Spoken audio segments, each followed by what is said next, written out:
اسی لیے فرمایا وَأَمَّا الَّذِينَ فِي قُلُوبِهِم مَرَضٌ، تو وہ لوگ جن کے دلوں میں بیماری ہے، فَزَادَتْهُمْ رِجْسًا إِلَىٰ رِجْسِهِمْ، تو یہی صورتیں ان کے رجس میں اور اضافہ کر دیتی ہیں. رجس سے مراد یہاں کفر ہے ایمان کے مقابلے میں، یعنی وہ کفر میں اور پکے ہو جاتے ہیں، جیسے پہلے پارے میں آپ نے پڑھا تھا فَأَمَّا الَّذِينَ آمَنُوا فَيَعْلَمُونَ أَنَّهُ هُوَ الْحَقُّ مِنْ عِنْدِ اللَّهِ، وہ آیت یاد کر لیجیے، بالکل شروع کے سپارے میں آئی تھی.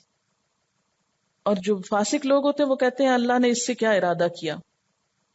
وَمَاتُوا وَهُمْ كَافِرُونَ، اور وہ مر جاتے ہیں اس حال میں کہ وہ کافر ہوتے ہیں. حضرت علی رضی اللہ تعالیٰ عنہ فرماتے ہیں کہ ایمان جب دل میں آتا ہے تو ایک سفید نورانی نقطے جیسا ہوتا ہے، ایک چھوٹی سی کرن ہوتی ہے روشنی کی. پھر جو جو ایمان میں ترقی ہوتی ہے تو اس کی روشنی بڑھتی جاتی ہے، یہاں تک کہ سارا قلب نورانی ہو جاتا ہے. اسی طرح کفر و نفاق شروع میں ایک سیاہ داغ کی طرح لگتا ہے دل پہ، اور جو جو انسان گناہ کرتا ہے کفر کی شدت بڑھتی جاتی ہے تو یہ نقطہ بھی بڑھتا جاتا ہے یہاں تک کہ پورا دل سیاہ ہو جاتا ہے. یعنی نیکی نیکی کو لاتی ہے اور برائی برائی میں اضافے کا سبب بنتی ہے. اسی لیے صحابہ کہا کرتے تھے اجلس بنا نؤمن ساعہ، آؤ مل کے بیٹھیں تھوڑی دیر ایمان لے آئیں، یعنی آپس میں اللہ کی بات کریں تاکہ ایمان میں اضافہ ہو. یعنی جن کے دلوں میں بیماری ہے، روگ ہے، شک ہے، غیر یقینی کیفیت ہے، اسلام سے محبت نہیں، پھر ہر صورت ان کی بے ایمانی میں اور اضافہ کرتی ہے. کیوں؟ اس لیے کہ صحت مند معدے کو معمولی غذا بھی بہت فائدہ دیتی ہے اور انسان طاقت پکڑتا ہے، اور بیمار معدے میں اچھی سے اچھی غذا بھی جائے تو انسان کی بیماری اور بڑھتی. یعنی بیمار انسان اگر یہ سمجھے کہ میں بیمار ہوں، مجھے بہت کمزوری ہو رہی ہے اور میں اچھی سی ہیوی ڈوز کوئی لوں کھانے کی، تو کیا ہوگا؟ وہ تو الٹا اور بیمار ہوگا. تو بالکل اسی طرح یہ چونکہ ان کا ایمان کمزور ہے، یہ منافق ہیں، اندر کے بیمار ہیں، اس لیے کوئی صورت جب آتی ہے تو ان کا ایمان نہیں بڑھتا، ان کا نفاق بڑھ جاتا ہے. آپ دیکھیں کہ یہ بالکل ایسے ہی ہوتا ہے نا کہ جب آسمان سے بارش اترتی ہے تو جہاں اچھی گھاس لگی ہوئی ہو وہاں جب پانی پڑتا ہے تو کیا ہوتا ہے؟ وہ گھاس اور زیادہ چمکنے لگتی ہے، سرسبز ہو جاتی. لیکن اگر آپ نے دیکھا ہوگا کہ آپ کے گھر کے ساتھ ہی اگر کوئی خالی پلاٹ ہو اور بارش وہاں بھی پڑے تو وہاں کیا اگتا ہے؟ جھاڑ جھنکار بیکار سے پودے. اگر گھاس بھی اگتی ہے تو کیا اس طرح ہوتی ہے جو آپ کے گھر کے اندر گھاس لگی ہوتی؟ نہیں. تو بارش کے پانی نے آپ کے اندر والے گھر کے گھاس کو خوبصورت بنا دیا، اور باہر اسی پانی نے کیا کیا؟ زمین خراب تھی، جھاڑ جھنکار اگائی. تو بالکل قرآن بارش کی طرح دلوں پہ پڑتا ہے. جو اندر سے اچھے لوگ ہوتے ہیں ان کا ایمان بڑھ جاتا ہے، اور جو جتنا اچھا ہوتا ہے اس کے ایمان میں اتنا اضافہ ہوتا ہے. اور جن کے اندر کوئی شک والی بات ہے ان کے اندر اور اسی طرح کے کانٹے اگاتے ہیں. اولا يرون انہم یفتنون فی کل عام مرۃ او مرتین، کیا یہ لوگ دیکھتے نہیں کہ یہ ہر سال ایک بار یا دو بار ضرور آزمائے جاتے ہیں. ثم لا یتوبون، پھر یہ توبہ نہیں کرتے، ولا ہم یذکرون، اور وہ نصیحت نہیں پکڑتے. یہ کس فتنہ یا آزمائش کی طرف اشارہ ہے؟ اشارہ ہے منافقین کے اوپر آنے والی آسمانی آفات یا جسمانی بیماریاں اور تکلیفیں یا غزوات کی شکل میں ان کی جو آزمائش ہوتی ہے. یعنی کوئی سال ایسا نہیں گزرتا جس میں ایک دو بار ان کی منافقت نہ کھلے، ان کی رسوائی نہ ہو، ان کی کوئی سازش نہ پکڑی جائے، ان کا کوئی راز فاش نہ ہو، لیکن اس کے باوجود بھی ان کو کوئی نصیحت نہیں آتی. یہ بالکل اپنی منافقت سے باز نہیں آ رہے. وَإِذَا مَا أُنزِلَتْ سُورَةٌ، اور جب کوئی سورت اتاری جاتی ہے، نظر بعضهم إلى بعض، تو ان میں سے بعض کی طرف دیکھتے ہیں، ایک دوسرے کے ساتھ اپنی لکس ایکسچینج کرتے ہیں. یہ کب ہوتا ہے؟ ایک انسان دوسرے کو کب دیکھتا ہے؟ یعنی آپ ایک مجلس میں بیٹھے ہیں، قرآن پڑھ کے سنایا جا رہا ہے، اور دو لوگ ہیں آپس میں آنکھوں ہی آنکھوں میں بات کرتے ہیں، یا چٹیں لکھ کے، جب دونوں کی تھنکنگ ایک جیسی ہوتی، ان کی ویو لینتھ ایک جیسی ہے، ان کی کمیونیکیشن ایک جیسی ہے، تو منافقین بھی آپ کی مجلس میں موجود ہوتے تھے دوسرے مسلمانوں کے ساتھ تعلیم کی مجلسوں میں، اور ان کا حال کیا ہوتا تھا کہ آپ صلی اللہ علیہ وسلم جب ان کو کوئی سورت سناتے اور اس میں کسی جنگ میں جانے کی بات ہوتی یا کوئی خاص ذمہ داری ڈالے جانے کی بات ہوتی تو یہ کنکھیوں سے ایک دوسرے کو دیکھتے اور اشارے شروع کر دیتے، پکڑے گئے، پھر آ گئی وہ آیت، آ گئی وہ سورت، اب شامت آئی، اور پھر کہتے حل یراکم من احد، کیا تم کو کوئی دیکھ رہا ہے؟ اور جب دیکھتے کہ کوئی نہیں دیکھ رہا، لوگ اپنے اپنے کاموں میں لگ گئے، ثم انصرفوا، چپکے سے کھسک جاتے. صرف اللہ قلوبہم، اللہ نے ان کے دل پھیر دیے، یعنی ہر خیر اور بھلائی سے، بأنہم قوم لا یفقہون، کیونکہ یہ ایسے لوگ ہیں جو سمجھ بوجھ سے کام ہی نہیں لیتے. لقد جاءکم رسول من انفسکم عزیز علیہ ما عنتم حریص علیکم بالمؤمنین رؤوف الرحیم.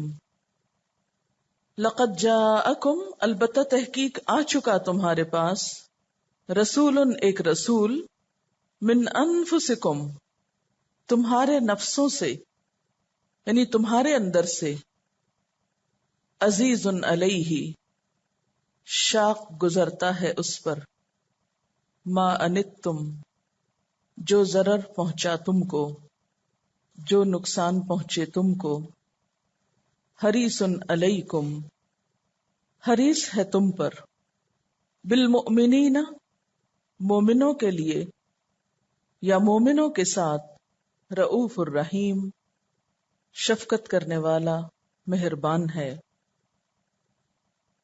سورت کے اختتام میں رسول اکرم صلی اللہ علیہ وسلم کی شان بیان کی جا رہی ہے،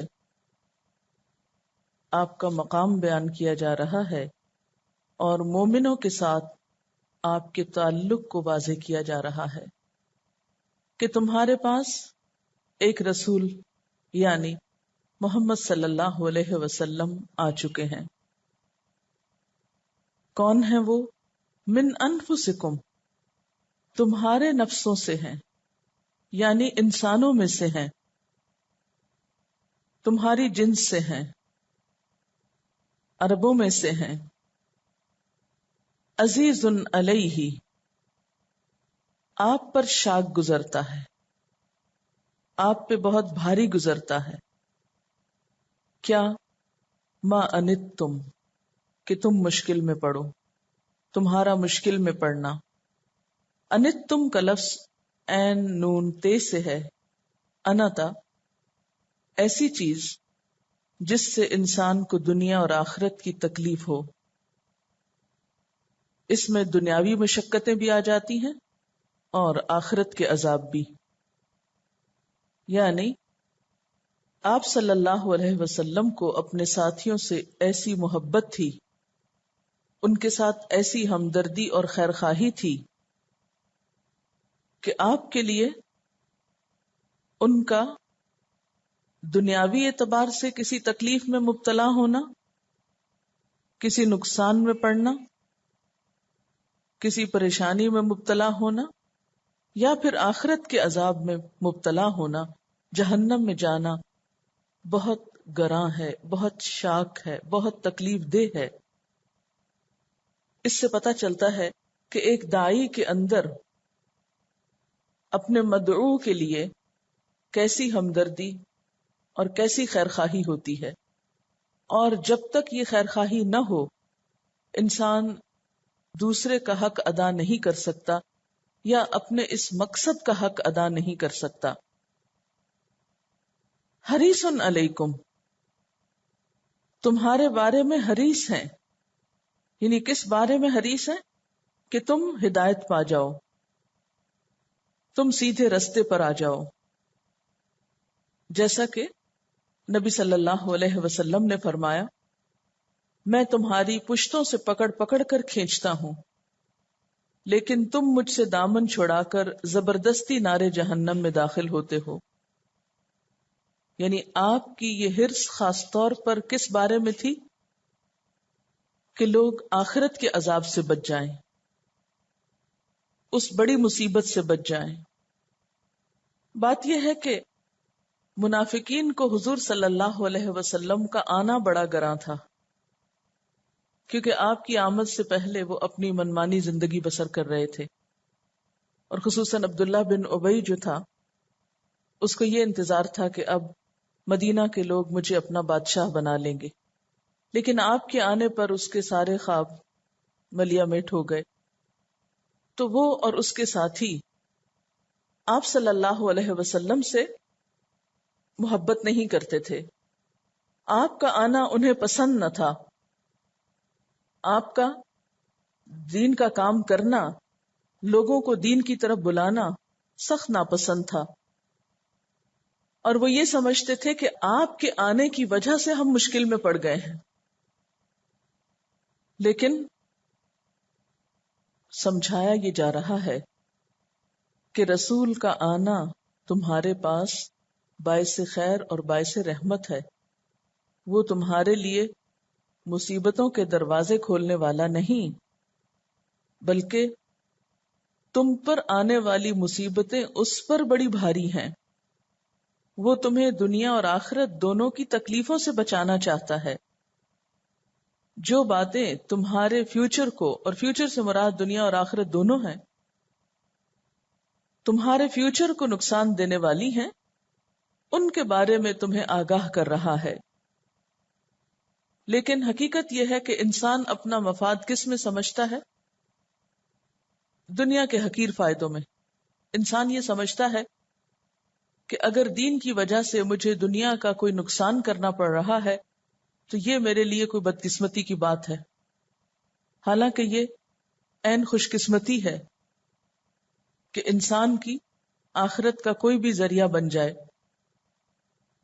تو اس پر بتایا یہ جا رہا ہے کہ آپ صلی اللہ علیہ وسلم کا یہ سارا کام اپنی ذات کے لیے نہیں، آپ کی بے چینی اپنی ذات کے لیے نہیں، اپنے خاندان اور صرف اپنے گھر والوں کے لیے نہیں، آپ کی یہ خیرخواہی سارے اہل ایمان کے لیے ہے۔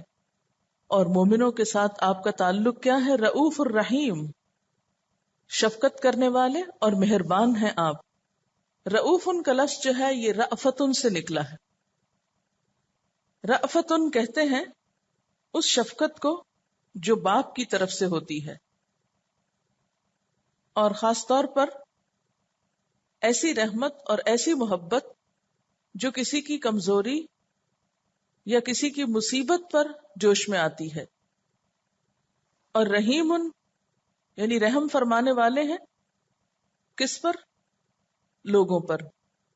اور یہ رحمت عام ہے، مومنوں کے لیے بھی تھی آپ کی یہ رحمت اور شفقت، اور کافروں کے لیے بلکہ تمام جہان والوں کے لیے تھی، جیسا کہ ایک اور آیت میں آتا ہے وما ارسلناک الا رحمتا للعالمین، کہ ہم نے آپ کو تمام جہانوں کے لیے رحمت بنا کر بھیجا ہے۔ اور آپ کو جو دین دے کر بھیجا گیا وہ دین بھی کچھ مشکل نہیں۔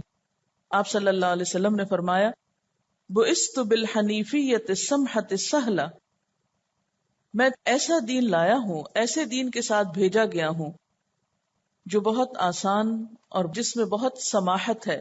سماحت کہتے ہیں کہ جس میں بہت گنجائش ہے۔ اور دین کے بارے میں ایک اور حدیث بھی آتی بخاری میں کہ ان ھذا الدین یسر، بے شک یہ دین آسان ہے۔ ہمارے ہاں عموماً کیا تصور پایا جاتا ہے کہ دین کیا ہے؟ بڑا مشکل ہے، دین کی طرف آنا بڑی مصیبت کی بات ہے۔ بظاہر ایسا ہی لگتا ہے۔ بات یہ ہے کہ کوئی بھی چیز مشکل کب لگتی ہے، کوئی بھی چیز تکلیف دہ کب ہوتی ہے؟ جب شروع ہوتی، جب اس میں انسان قدم رکھتا ہے، جب اس میں ابتدا کرتا ہے۔ لیکن آہستہ آہستہ آپ نے دیکھا ہوگا کہ انسان مشکلوں کا عادی ہوتا جاتا ہے، حتیٰ کہ وہی راستہ اس کو آسان لگتا ہے اور اس سے نکلنا مشکل لگتا ہے۔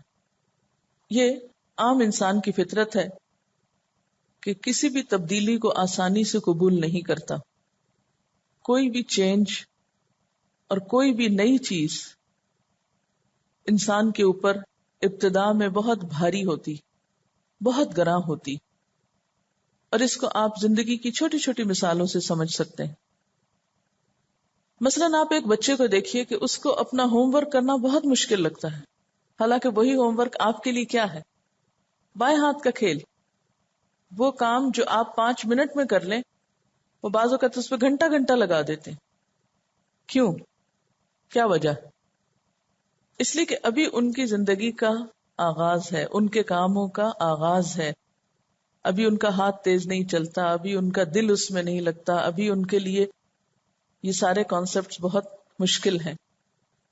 اور آپ نے دیکھا ہوگا کہ ہر کلاس کا بچہ یہ سمجھتا ہے کہ سب سے مشکل اسی کا کام ہے، پھر وہ اگلی میں چلا جاتا ہے تو پچھلا آسان لگتا ہے، پھر اگلے سٹیپ پہ جاتا ہے تو وہ پچھلا اور آسان لگتا ہے. یہی معاملہ دین کا ہے. ابتدا میں دین کی طرف آنا بڑا مشکل ہے. جیسے ایک بچے کو آپ اسکول میں داخل کرائیں تو اس کا ریئیکشن کیا ہوتا ہے؟ اکثر بچے نرسری میں روتے ہوئے جاتے ہیں اور کئی دن تک ان کا دل نہیں لگتا. پھر آہستہ آہستہ وہ اس روٹین کے عادی ہو جاتے ہیں، صبح اٹھنا ان کو مشکل لگتا ہے، پھر روٹین کے عادی ہو جاتے ہیں، پھر کیا ہوتا ہے؟ خوشی خوشی جانے لگتے ہیں. ہر نئی چیز کو ابتدا میں ایکسپٹ کرنا مشکل ہوتا ہے، لیکن جب انسان عادی ہو جاتا ہے تو پھر وہی چیز آسان ہو جاتی ہے. یہی حال تربیت کا ہے. یہی چیز جو بظاہر مشکل لگتی ہے پھر آسان لگنے لگتی. اب ظاہر ہے کہ جب یہ کہا جاتا ہے کہ دین آسانی کا دین ہے تو اس کا یہ مطلب نہیں کہ اس میں کوئی پابندی نہیں یا کوئی ذمہ داری نہیں یا آپ کو کوئی تکلیف نہیں کرنی پڑتی اور آپ ہاتھ پاؤں ہلائے بغیر آپ کو سب کچھ مل جاتا ہے. کیا یہ ہے اس کا مطلب؟ یہ مطلب نہیں ہے. اور پھر خاص طور پر آپ دیکھیں کہ پیچھے آیت کیا گزری ہے. 3 صحابہ کرام کو 50 دن تک ایک سخت آزمائش سے گزرنا پڑ رہا ہے، اور اس میں اگر ایمان اور اسلام کو ایک طرف رکھ کر اس ساری چیز کو دیکھیں کہ 50 دن تک کسی بھی شخص کے ساتھ اگر بائیکاٹ کر لے پوری قوم تو اس کا ریئیکشن کیا ہوگا؟ کیا یہ آسان کام ہے؟ بہت مشکل مرحلہ ہے. تو دین میں آسانی کا مطلب یہ نہیں کہ دین میں کوئی سختی ہے ہی نہیں، یا دین میں کوئی بھی ڈسپلن نہیں، یا دین میں کوئی ذمہ داری نہیں.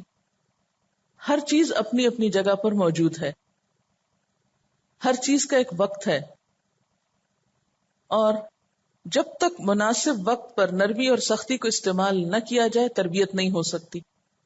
کیا آپ کا نظر کرم اور شفقت اور محبت اپنے صحابہ سے اس بات کی متقاضی نہ تھی کہ وہ لوگ جب آ کے معذرت کر رہے تھے سچ بول کر تو آپ فوراً ہی کہہ دیتے چونکہ تم لوگوں نے سچ بولا اس لیے میں نے تم کو معاف کیا؟ ایسا کیوں نہ کیا گیا؟ یہ سارا ڈسپلن جو اس وقت قائم کیا گیا کیا اس آیت کے کنٹریری نہیں لگتا؟ یعنی آپ صلی اللہ علیہ وسلم کے بارے میں فرمایا جا رہا ہے کہ تم مشکل میں پڑو، تم تکلیف میں پڑو تو ان پر بہت گراں گزرتا ہے، تمہارے بارے میں بہت حریص ہیں، مومنوں کے ساتھ شفیق اور رحیم ہے. ایک طرف شفیق اور رحیم کہا جا رہا ہے، دوسری طرف یہ کہا جا رہا ہے کہ آپ کی مشکل ان پہ بہت گراں ہے، تیسری طرف ہم دیکھتے ہیں کہ صحابہ کرام کو اتنے شدید ڈسپلن سے گزرنا پڑ رہا ہے. تو کیا یہ ایک دوسرے کے منافی بات نہ ہو گئی؟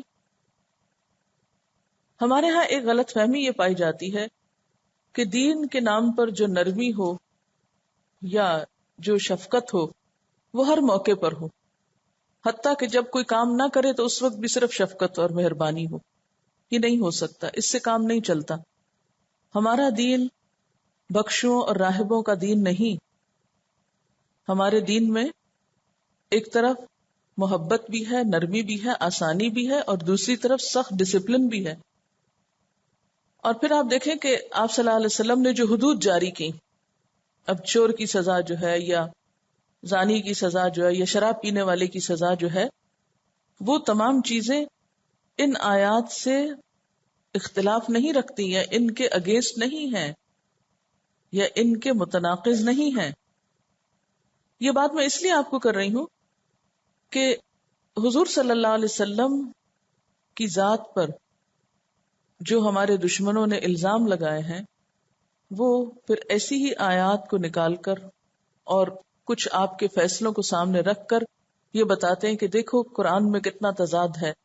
ایک طرف تو یہ کہا گیا کہ وہ بہت شفیق ہیں، بہت رحیم ہیں، اور اپنے ساتھیوں کا بہت خیال رکھتے ہیں، ان کا تکلیف میں پڑنا جو ہے ان کو بہت بھاری گزرتا ہے، اور دوسری طرف آپ دیکھیں 50-50 دن ان کے ساتھ بائیکاٹ کرا دیتے ہیں.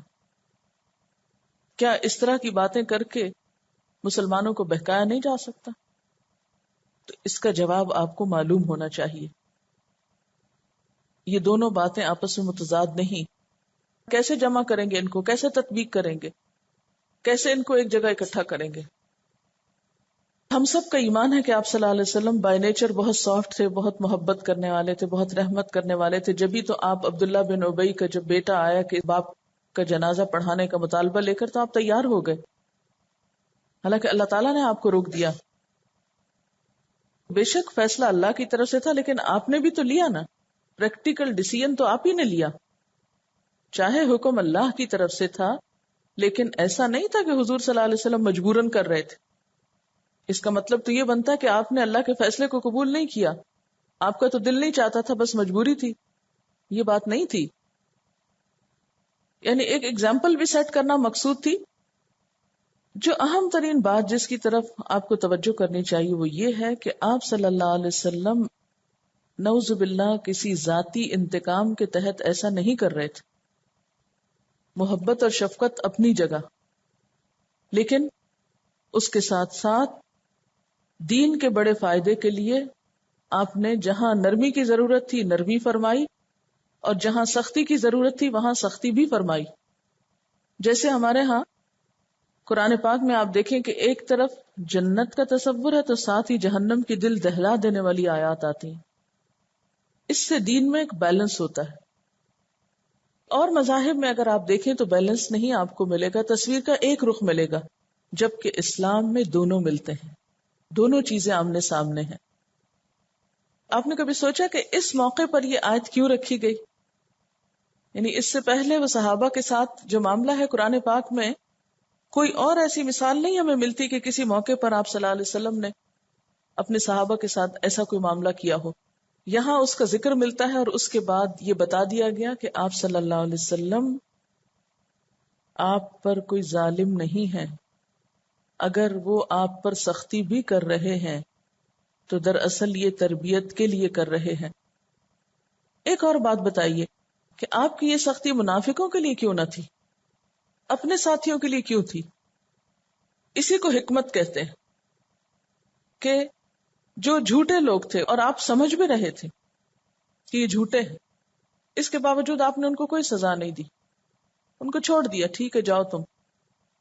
لیکن اپنے مخلص ساتھیوں کو جو اپنے ہیں، جن کے اندر ایمان بھی ہے اور جن کی بس ایک چھوٹی سی کوتاہی ہے، ان کو اتنی سخت سزا دی جا رہی ہے، جبکہ اس کے برعکس بالکل جھوٹے لوگوں کو ان کی کوتاہی پر اور ان کے جھوٹ بولنے پر اور ان کے سارے دھوکے اور فریب کے باوجود اور اس معاملے کو سمجھنے کے باوجود آپ اگنور کر رہے ہیں. تو اس سے پتہ چلتا ہے نا کہ پرسن ٹو پرسن معاملہ مختلف ہو جائے گا. مثال کے طور پر اگر آپ کسی نان مسلم کو اسلام کی طرف لاتے ہیں تو اس کے ساتھ آپ کا معاملہ اور ہوگا، لیکن جب آپ ایک مسلمان کو تعلیم دیتے ہیں تو اس وقت آپ کا معاملہ کچھ اور ہوگا. اور اس کو منافقت نہیں کہا جائے گا، یہ ضرورت ہے.